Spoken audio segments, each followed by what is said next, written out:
घर के प्रेत या पितर रुष्ट हैं, तो ये है लक्षण और उपाय। बहुत बार आप लोगों ने देखा होगा, सुना होगा कि ज्योतिषी के पास जब किसी विषय के संबंध में सलाह लेने के लिए जाते हैं तो वो आपको कहता है, बताता है कि आपकी कुंडली के ग्रह इत्यादि सब ठीक है, परंतु आपकी समस्या का कारण यह है कि आपकी कुंडली में पितृदोष है। वैदिक ज्योतिष के नियमों के हिसाब से यदि देखा जाए तो आप पाएंगे कि लगभग सभी व्यक्तियों की कुंडली में पितृदोष पाया जाता है, परंतु सबको समस्याएं नहीं आती। केवल कुछ लोग महसूस करते हैं कि जैसा उनके साथ हो रहा है वैसा सब लोगों के साथ नहीं होता। पितृदोष के संबंध में मैं आपको कुछ बताने जा रहा हूँ। यदि आपको ये लक्षण दिखाई दे तो समझ जाएं कि आपके पितृ भी आपसे रुष्ट हैं। सबसे पहले तो मैं आपको स्पष्ट करना चाहता हूँ कि पहले जान ले कि पितृ कौन है और उनकी नाराजगी का कारण क्या है। पितरों की श्रेणी में आपके सभी पूर्वज आते हैं, लेकिन दोषकारक पितरों की श्रेणी में आपके ऐसे पितृ होते हैं जो इस लोक से परलोक में अतृप्त जाता है। कभी कभी ऐसा होता है कि परिवार के किसी एक सदस्य के साथ भेदभाव किया जाता है। संपत्ति का बंटवारा भेदभाव से किया जाता है। वो इसी भेदभाव को अपने दिल में लिए याद करता हुआ परलोक में जाता है। परिणाम यह होता है कि ऐसी जायदाद के कारण पीढ़ियों तक झगड़े चलते रहते हैं। उस जायदाद के कारण किसी को भी संतुष्टि, खुशी प्राप्त नहीं होती। जब परिवार के किसी सदस्य की स्वाभाविक मृत्यु न हो या परिवार का कोई सदस्य कुंवारा रहते हुए ही मृत्यु को प्राप्त हो जाता है, इस प्रकार के व्यक्ति अतृप्त आत्मा के रूप में विचरते हैं और परिवार से अपने लिए हक की मांग करते हैं। इस प्रकार की आत्मा के असर के कारण घर में बालक जन्म लेने के कुछ समय पश्चात मृत्यु को प्राप्त हो जाते हैं। परिवार में खुशी के अवसर पर वह अतृप्त आत्मा कुछ उम्मीद करती है कि उसे भी परिवार के अन्य सदस्यों के साथ सम्मानित किया जाए, खुशी में शामिल किया जाए। शायद इसीलिए दीपावली त्योहार के दिन पितरों के लिए सुबह के समय अन्न जल, कपड़ा आदि निकाल कर रखा जाता है, पूजा की जाती है। विवाह शादी के अवसर पर पितरों के लिए वर पक्ष के लोग वधु पक्ष से कुछ वस्तुओं की, जैसे कि सफेद कपड़ा इत्यादि की मांग करते हैं, और जहाँ पर यह रीति रिवाज होते हैं वहाँ पर दिक्कत नहीं होती है। जहाँ ऐसे रिवाजों को नहीं माना जाता, परेशानी वही होती देखी गई है। पितरों के रुष्ट होने के लक्षण खाने में से बाल निकलना। अक्सर खाना खाते समय यदि आपके भोजन में से बाल निकलता है तो इसे नजरअंदाज न करें। बहुत बार परिवार के किसी एक ही सदस्य के साथ होता है कि उसके खाने में से बाल निकलता है। यह बाल कहाँ से आया इसका कुछ पता नहीं चलता। यहाँ तक कि वह व्यक्ति यदि रेस्टोरेंट आदि में भी जाए तो वहाँ पर भी उसके ही खाने में से बाल निकलता है और परिवार के लोग उसे ही दोषी मानते हुए उसका मजाक तक उड़ाते हैं। बदबू या दुर्गंध, कुछ लोगों की समस्या रहती है कि उनके घर से दुर्गंध आती है।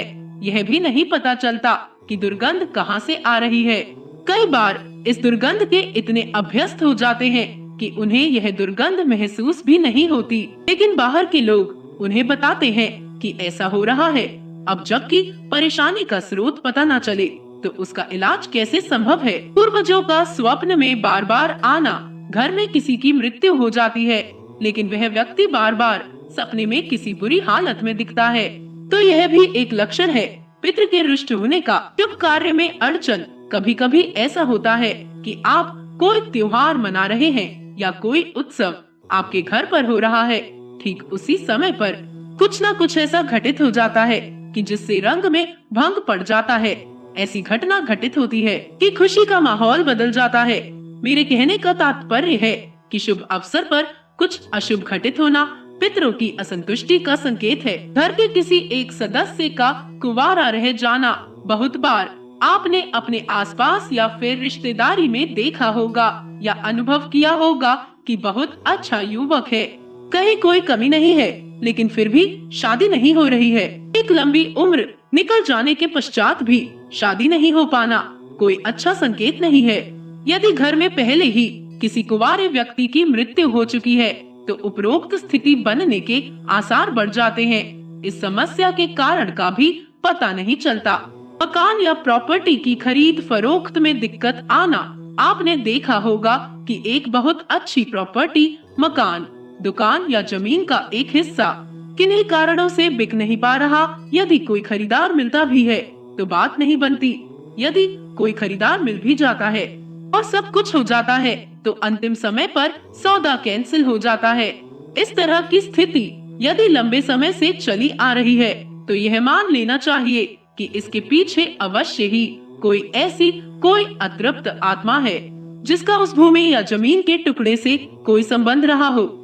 संतान न होना, मेडिकल रिपोर्ट में सब कुछ सामान्य होने के बावजूद संतान सुख से वंचित है। हालांकि आपके पूर्वजों का इससे संबंध होना लाजमी नहीं है, परंतु ऐसा होना बहुत हद तक संभव है कि जो भूमि किसी निसंतान व्यक्ति से खरीदी गई हो, वह भूमि अपने नए मालिक को संतानहीन बना देती है। ऊपर बताई गई सभी प्रकार की घटनाएं या समस्याएं आप में से बहुत से लोगों ने अनुभव की होंगी। इसके निवारण के लिए लोग समय और पैसा नष्ट कर देते हैं, परंतु समस्या का समाधान नहीं हो पाता। क्या पता हमारे इस वीडियो से ऐसे ही किसी पीड़ित व्यक्ति को कुछ प्रेरणा मिले, इसलिए निवारण भी स्पष्ट कर रहा हूँ।